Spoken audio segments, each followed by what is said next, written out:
Gold ಪಡೆದು ಕೋಟಿ ಕೋಟಿ ವಂಚನೆ ಪ್ರಕರಣಕ್ಕೆ ಸಂಬಂಧಪಟ್ಟಂತೆ ಒಂದೊಂದೇ ಬಯಲಾಗ್ತಾ ಇದೆ ಐಶ್ವರ್ಯ ಗೌಡ ಪುರಾಣ.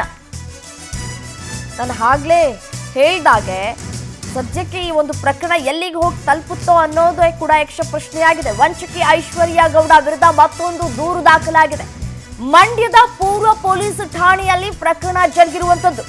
ಮನಿ ಡಬಲ್ ಮಾಡ್ಕೊಡ್ತೀನಿ ಅಂತ ಹೇಳಿ ಪಂಗನಾಮವನ್ನ ಹಾಕಿದ್ದಾಳೆ. ಮಂಡ್ಯದ ಗುತ್ತಲು ನಿವಾಸಿ ರವಿಕುಮಾರ್ ಕಂಪ್ಲೇಂಟ್ ಅನ್ನ ಕೊಟ್ಟಿದ್ದಾರೆ.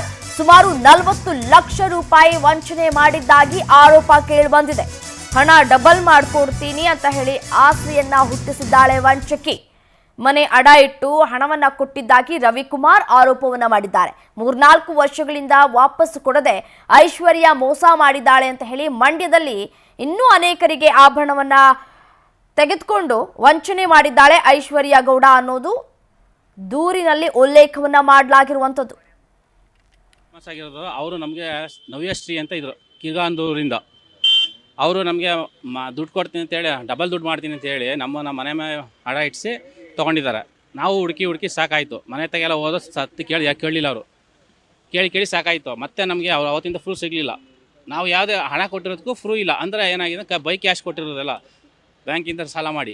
ಈಗ ಅದನ್ನು ನಾವು ಕೇಳೋಕೆ ಹೋದ್ರೆ ಏನು ಅಂತ ಕೊಡ್ತೀನಿ ಅಂತಾರೆ ಹೊರತು ಅದನ್ನು ಮಾಹಿತಿ ಕೊಡ್ತಾಯಿಲ್ಲ. 1 ರೂಪಾಯಿನೂ ಕೊಡ್ತಾಯಿಲ್ಲ. ಅವರು ಪರಿಸ್ಥಿತಿ ಹಂಗಾಗಿದೆ. ನಾವು ಅದಕ್ಕೆ ನೋಡ್ಕೊಂಡು ನಾವು ಸುಮಾರು 4-5 ವರ್ಷದಿಂದ ಸುಮಾರು ನೋಡಿ ಸಾಕಾಯಿತು, ಸಿಗಲಿಲ್ಲ. ಅವರು ಈಗ ವನಿತಾ ಅವರು ನಮಗೆ ಕಂಪ್ಲೇಂಟ್ ಕೊಟ್ಟು ಅವರು ಅರೆಸ್ಟ್ ಆದಮೇಲೆ ಅವರು ಸಿಕ್ಕಿದ್ಮೇಲೆ ನಾವು ಮಂಡ್ಯದಲ್ಲಿ ಕಂಪ್ಲೇಂಟ್ ಕೊಡ್ತಾಯಿದ್ದೀವಿ.